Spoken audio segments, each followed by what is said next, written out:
So Sema Day 5 is underway. I am in the West Hall with the House of Rags booth, and that's where a lot of the bigger exhibitors are. Grios, Max Shine, Rupes, like all of the big, extremely well-known brands. But the North Hall actually has the newer brands. And one that I've actually really been wanting to see is Avant Guard. Eron came on my podcast months ago and teased me with some amazing products. Lo and behold, Avanguard actually won Most Innovative Award here at Sema. It's super awesome for them. So we're actually taking this super long walk to try to go interview Eron to see if we can get a closer look at Avanguard. So let's go ahead and find out what they're all about.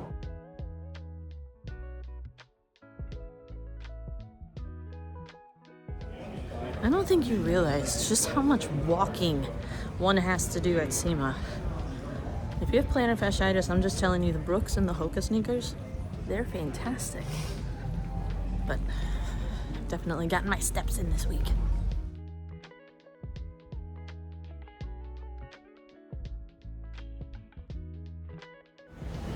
There they are.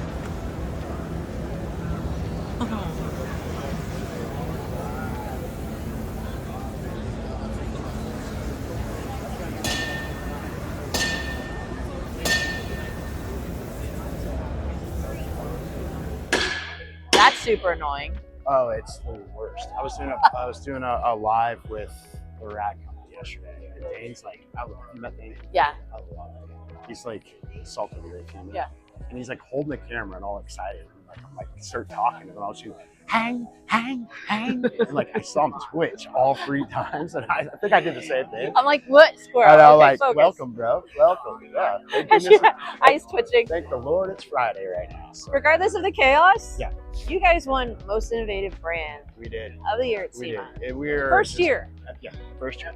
That's amazing. Opened it up with a bang. Yeah. So just really kind of. What has it been like for you? This whole process, believe it or not, Avant Guard is, we're the new kids on the block, but we're coming in with a certain sense of passion with not only what we're creating, but like our culture and our tribe. We're here for education. We're here for the little guy, the people that have been getting taken advantage of, promises that haven't necessarily been fulfilled through the history of our industry. We want to redefine them. So the response to that has been nothing but just immense and welcoming, and it's just truly humbling.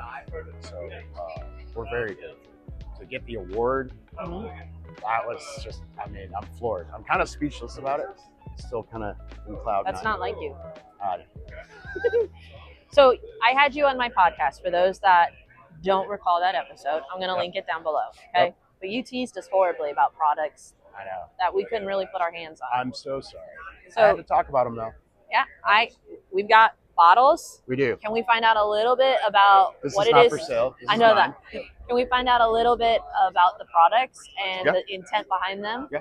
Okay. Absolutely. So we'll start with the one that like I always get, and I got when we went into the development of it, is how are you going to make automotive shampoo any different? There's a million of them, right? And that one actually took a minute, and I'm always just so avid about bringing this to people's attention because it's just such a like relatively simplistic product. And how would you not necessarily redefine the wheel, but make it go faster, right? So you have to understand soap first. Then you have to understand cleaning agents or surfactants. Then you have to understand substrates, which is what we're working on, i.e. paint, which is plastic, glass, rubber, metal, you name it. And what we did is not only did we figure out the majority of automotive soaps online or that have been being made are really only using 1 to 2 general cleaning surfactants in them and have been for a very long time. We also figured out that we can create surfactants that specifically target impurities. And when we did that, we took an accumulative basic tally, if you will, of commonly found impurities on certain substrates, those particular 4 substrates.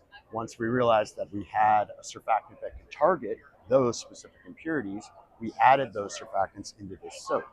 So that's specifically designed to target impurities found commonly on substrates, i.e. your car. How would you use this soap to the best So ability? yeah, you basically just, if you have a foam cannon, you're going to put like 1 or 2 fluid ounces into that. For the guys that are, purists about the ratio stuff, please, I'm not that guy. I just pour it in and it works real good. Yeah. It foams really well. And what I'll do is I'll pre-rinse the vehicle, try to get any loose debris off. I like to clean my wheels first in my lower areas, and then I'll foam the car. And then I go ahead and I have, a text response here and there, just chill out and watch it. And what you'll see is that it'll move differently on glass. And in certain parts of the paint, it'll collect and start to move differently. And those are those surfactants actually targeting specific impurities. It'll do the same thing on wheels and glass or rubber. So you'll actually notice it look different on the car. Additionally, we asked the question, like, you see all these people doing these foam cannon videos and car wash videos. What has anybody ever done about the moisture of the water that goes behind the panel? Because that doesn't have paint on it, it's not finished, and it's holding components that hold the panel on the vehicle.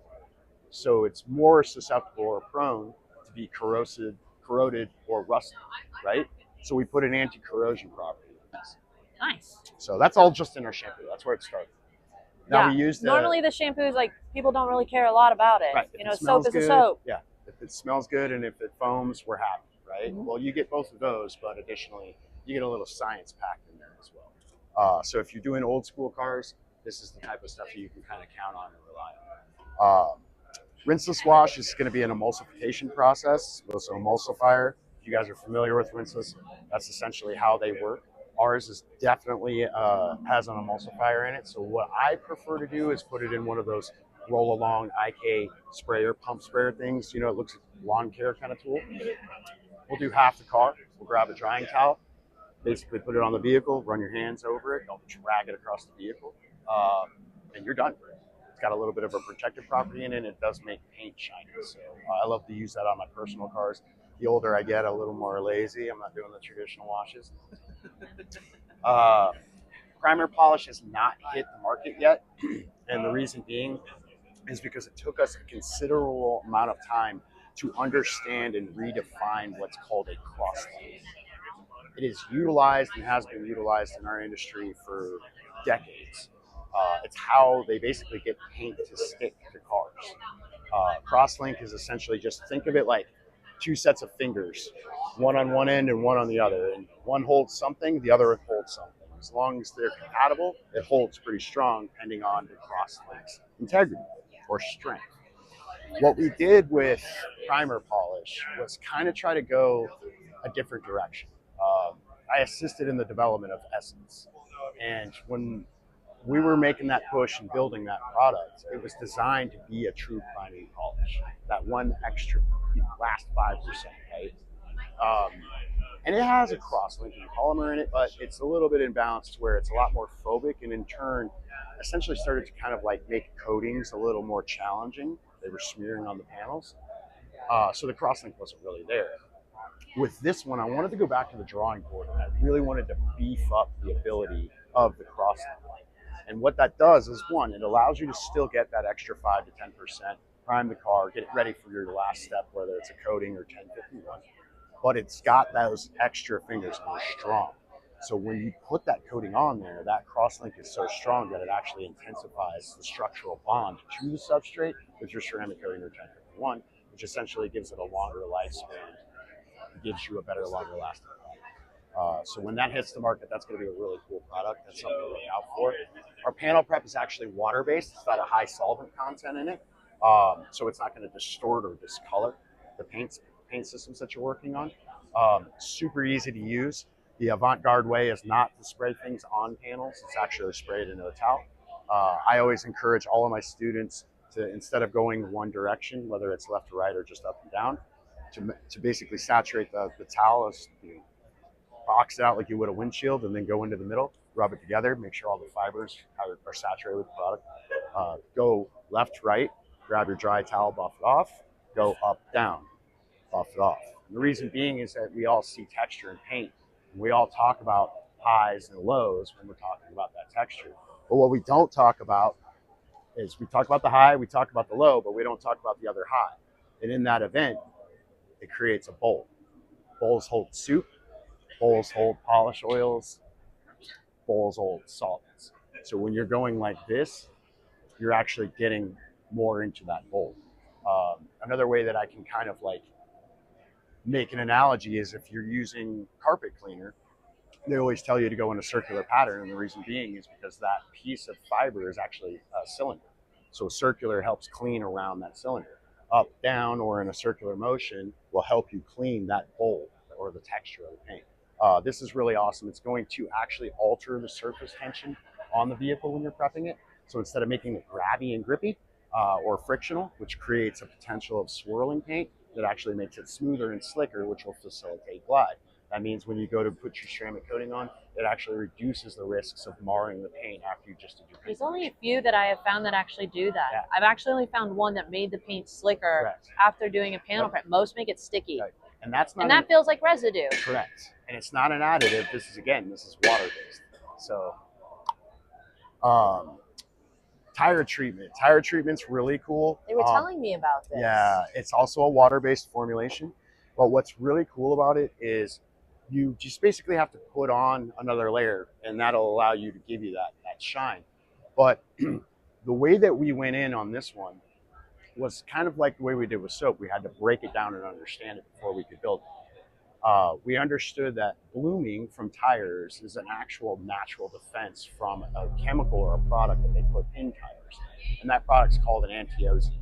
And it rises to the surface of the tire to prevent premature degradation or sun fade. Antioxidants in nature are kind of that brownish rust color, like blooming, and that's why we see that. So it's your tire's natural defense against the sun and oxidation. What we did with our tire treatment is we went in and we basically got non-pigmented antioxidants. So they're clear. And why we did that is that way the tire actually recognizes it, accepts it, it bonds to the surface of the tire, and it additionally has a protectant. So you're actually strengthening the tire by putting this on versus, because the gentleman I was talking to, I can't remember his name, but modern day tire cleaners, right, as detailers, we gauge the effectiveness by how much browning it removes. Right. But sometimes that's actually causing harm to the tire because we're pulling that anti-ozonate that should be there to help prevent dry rot. We're pulling it out of it. Right.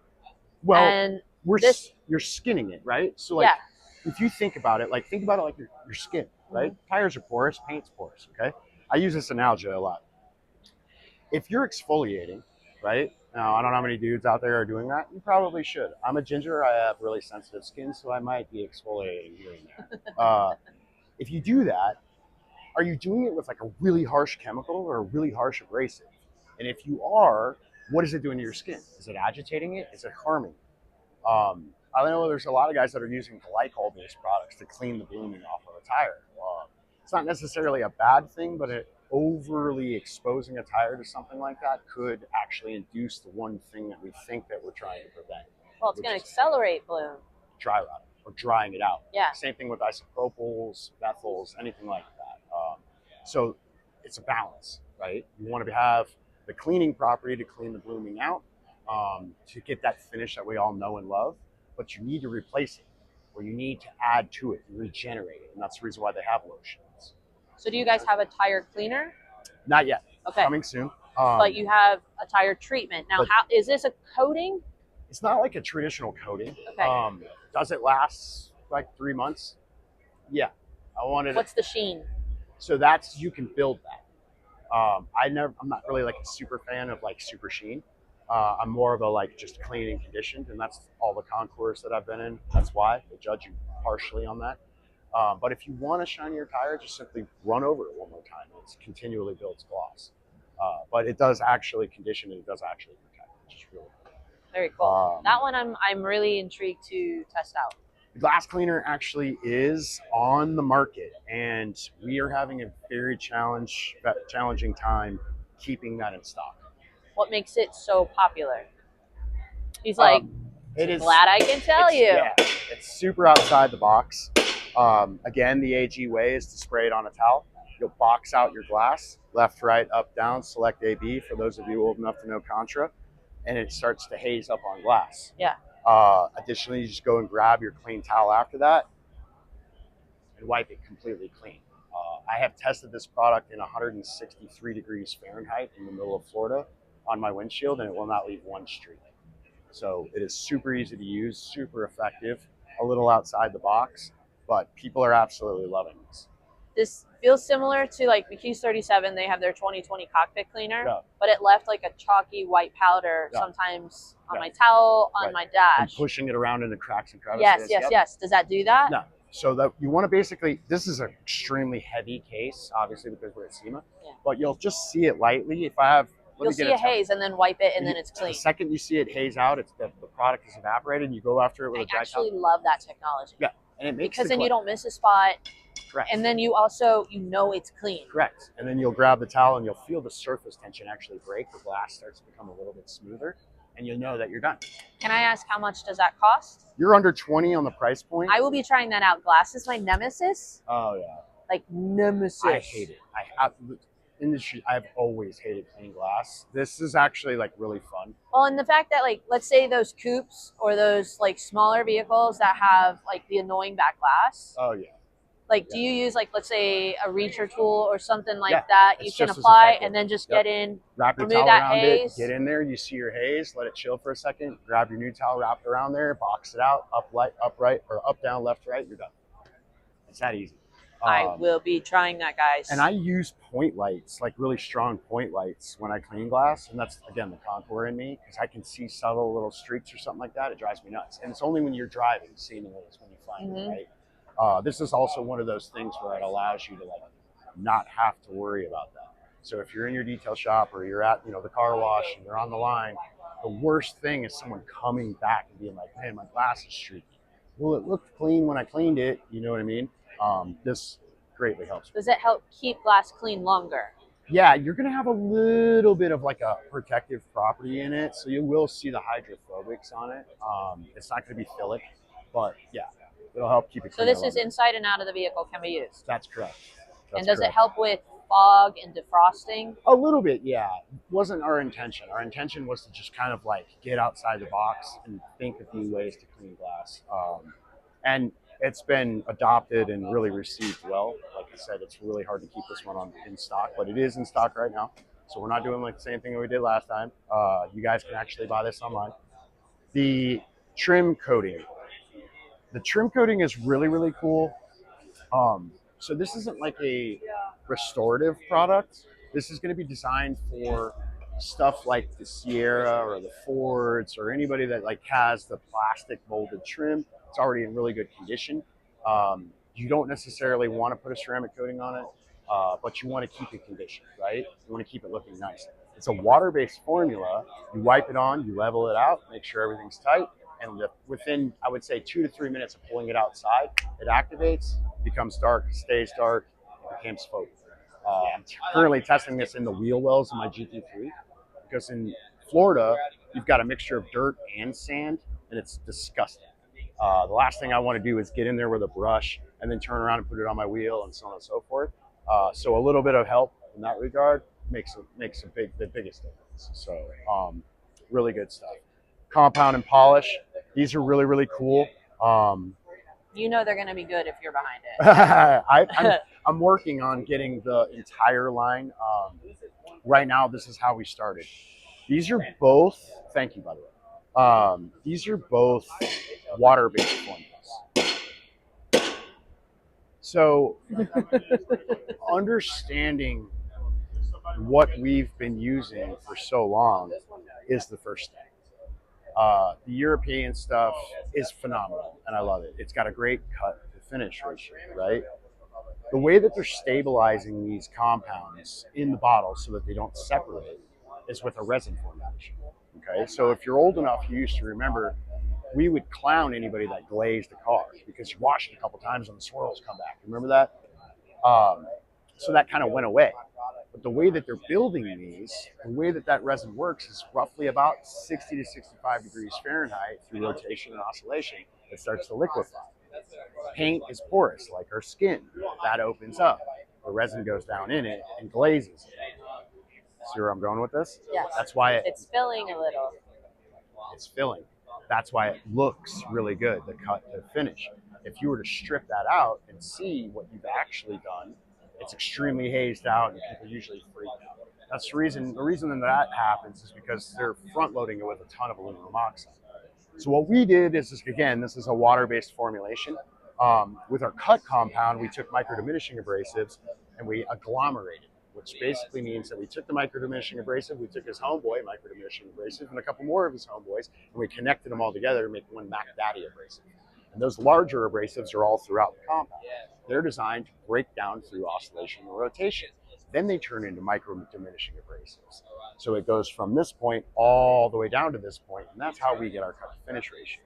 Additionally, it's water-based, so it's not going to infiltrate the pores the same way that a resin-based compound would, which makes any coating, wax, or sealant that you put on that vehicle a hell of a lot stronger, and any of this compound or polish a lot easier to remove without having to use harsh chemicals. I wanted a good cut. I wanted something consistent that you could put on a multitude of paint types and still get results. For people watching, it is not the heaviest cut, but be rest assured it's coming. A couple other things that we're going to launch. Stuff that I'm really, really excited about. We are going to have our DIY coating. We're going to have our glass coating, and we're going to have a pro coating. What's really, really, really cool about these is that we're using class 4 chemicals, which are the highest grade or the best quality, if you will, in every single ingredient in every single product. And that's why they're a little bit more expensive than the stuff that you see. We're not here for price point comparisons, and we don't really care. I'm not trying to be rude, but that's the reason why. The DIY coating, we're going to go ahead and do I'm so tired of that. A 3-year, 36,000 mile rating. So for the collector, 3 years. For the driver, 36,000 miles is what you can I think that should become the industry standard. Do it by mileage, right. not by years. And that's what you should be able to expect if you're a driver. Super simple. It's a one and done coating, which basically is Knoxy for you only need to put one coat on it. You do need to be thorough in your application. I don't want you to just the circles at the very top of the panel and expect that to be the same thickness or film layer as down in the bottom corner. So make sure that you're consistent with your application. But yeah, it's one and done. You can add multiple layers if you want to. Extremely hydrophobic and extremely user-friendly. Pete and I actually tested this all the way up to like 15 minutes standing on a panel. Came off effortlessly, super hydrophobic, super slick, super glossy. Can they expect rainbowing or sweating? They will be seeing sweating out of this one. This is a polysilicene base. It is going to have an immense bond to the substrate, and we wanted it to last. So all of the proper channels to be able to prep the paint accordingly, you won't have an issue with that coating. This is something right here. I've got it at the very top that I have never seen a demand for a product like this in the 10 years that I've been developing products. This glass polish is hands down the best glass polish I've ever used in my life. And I'm willing to put my career on. The demand for this right now, once this actually hits the market, it's about to hit. I'm willing to gamble that this product will be sold out within 48 to 72 hours. What makes it unique? Huh? What makes it so unique? It's the abrasive. When we were designing this, I realized, and I specialize in abrasives, so I know that there are abrasives out there that are so fine that they replicate the powder stuff that women put on their faces. Foundation. I don't use it, but I've heard they use it. Yeah, right. Same. I don't use it. But they're abrasives. Additionally, what I understood was that we can alter pH in cleansers. So instead of using acid washes, which actually prematurely deteriorate the rubber seals that hold the glass, which is not good, we realized that we could take this ultra fine abrasive and pre-soak it in a high pH, then make it workable. So now you have the ability to be able to go in by hand with a uniform, super small, micro diminishing abrasive that's pre-soaked in the high acidic and alleviate water spots off of glass. Additionally, if you have 1 or 2 water spots on paint, you can simply put a dollop on a clean microfiber, rub it over it, and it'll take them out. So any DIY, any actual pro, any car enthusiast, you can put this on a machine, you can put it on a pad, you can put it on a microfiber towel, you're going to get the results. Anybody that's used this immediately tries to steal it from me, and I only have 1 bottle. I'm not going to tell you where it is. But when this hits the market, be expected that if you want to get on this, get on it quick is all I got to say. The glass coating. So we moved from the glass polish to the glass coating. Not to be, overly, I don't know what the word is, to talk it up. That is the easiest glass coating I've ever used in my life. I'm a firm believer I probably wipe my butt more than I would wipe that glass coating off of glass. Literally that simple. I double checked it, could not believe that there weren't any like weird little halos or anything behind it. Pulled it outside into the sun for maybe a couple hours and it was ready to go. In Florida, especially Brevard, where we are, we have I think it's one of the top 5 most naturally corrosive water systems on the world. So every morning I come out and there's this weird watery film it's salt on water. my glass, and it does not matter what level my defroster's at, my wipers, you name it, it does not go away. So what I did was half of my windshield with the polish and the glass coating. And it's so funny because half the glass is like perfect. I just hit my wiper blades, it's good, and I can drive. The other half, I literally can't see out. So you can expect that to last a year or 2 on the glass, but it is extremely effective and obscenely easy to use. How about wiper jetter? One more? Wiper jetter. No, silky smooth. Silky smooth. So it is going to alter the surface. Amazing coating. So our pro coating, we're not going to make that overly difficult or challenging to get into. I realized from being a part of so many different coating brands and developing stuff that like it was cool when it started. It was a great idea, but the whole like in-person training thing for a ceramic coating, as we're gradually trying to make them easier to use, just didn't really work. You know what I mean? Yeah. A lot of people wanted it, but they couldn't afford to go to the location for training. That's been a lot of my deterrent 100%. from any of these places. They're like, oh, you got to go to our facility. And I'm like, cool, yeah, no, I'm not doing that. I'm $3,000 in. Yeah. And then you get there and it's like, oh, well, we made this coating extremely easy to use. And you're now like, buy $800 worth of product. Well, but like, okay, but like you're making it easy to use. So what's the training for? Mm-hmm. It didn't make sense. So the pro thing, I want to change it a little bit and then, stay true to the Avant Guard. I want it to be about our culture. I want it to be about the people that are involved in this brand and support this brand. So I want to have a conversation with them. I want to know how we can help your brand if you have this pro coating. We're not going to give it to somebody that's just involved in the race to the bottom. I want you to be the race to the top. And that will translate through all the way up to 1051. That's our full objective. So that's how I'm going to make that happen. I want people to be a little bit more involved, and I want to have these conversations. You don't have to come and see me personally, but we're going to talk. I want to know how I can help you, how this brand can help you. So that's the pretty much requisite for our pro strategy. Talk to me about the creme de la creme. 1051. Yes. That's what everyone wants to know about. So it is extremely challenging to explain this product, and has been. And I figured it out, I think. It's working so far. But essentially think of the clearest of clear coat, PPF, and a ceramic coating all in one package. It is a 2K product. The reason that we're doing that is because if you know anything about 2Ks, they're extremely resilient and they last very, very long. It has a higher UV spectrum than any clear coat on the planet. I actually tested it against Glazer'd High Solid, which is what all of these $250,000 portions are wearing. Chemical resistance, abrasion resistance, it's self-leveling. You can apply it by hand, it'll self-level, you walk away, or you can put it through an HPLV gun. So, the Super Trofeo is wearing it on the front end. This is a raw exposed carbon car that was not built very well by Lamborghini. The whole premise of this is for the driver to maybe get into a crash.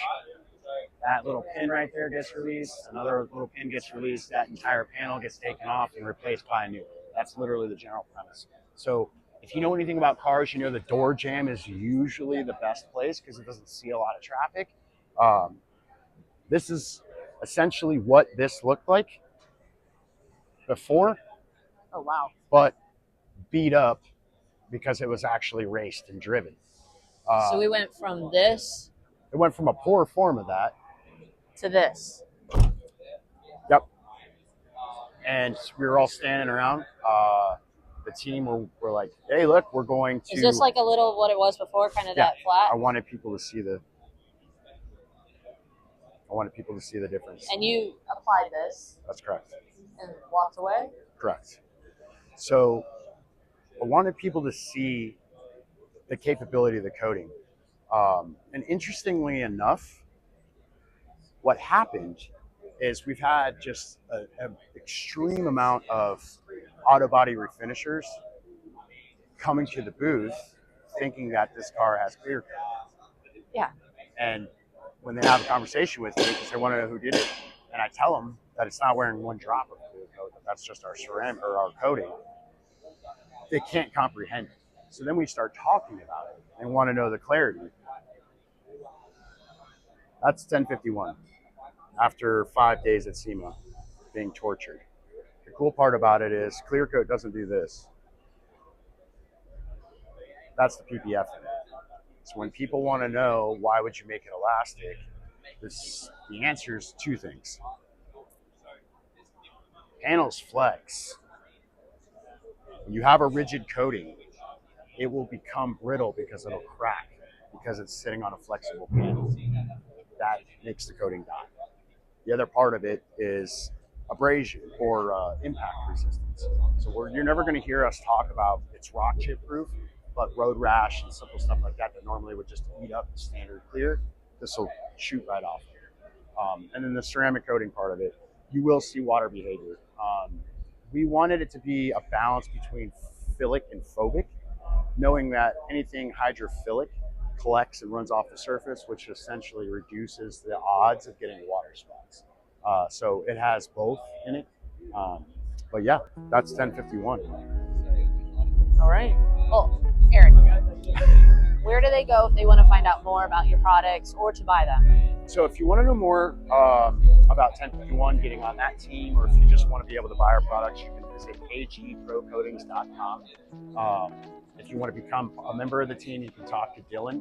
Simply fill out the how to become an installer part on the webpage. But if you want to purchase, just go right up to the top bar, the options bar, I think is what it's called. Go to shop. You can make the purchase. It'll say in stock. We'll have it delivered to you right away. And what are your social media handles? We are Avant Guard Coatings all the way across. Okay. Thank you so much for taking the time. I wish you guys nothing but the best. Thank you. Congrats on your award. And I honestly think we're going to hear a lot about you guys in the next couple months. Thanks everybody for watching. All right, guys.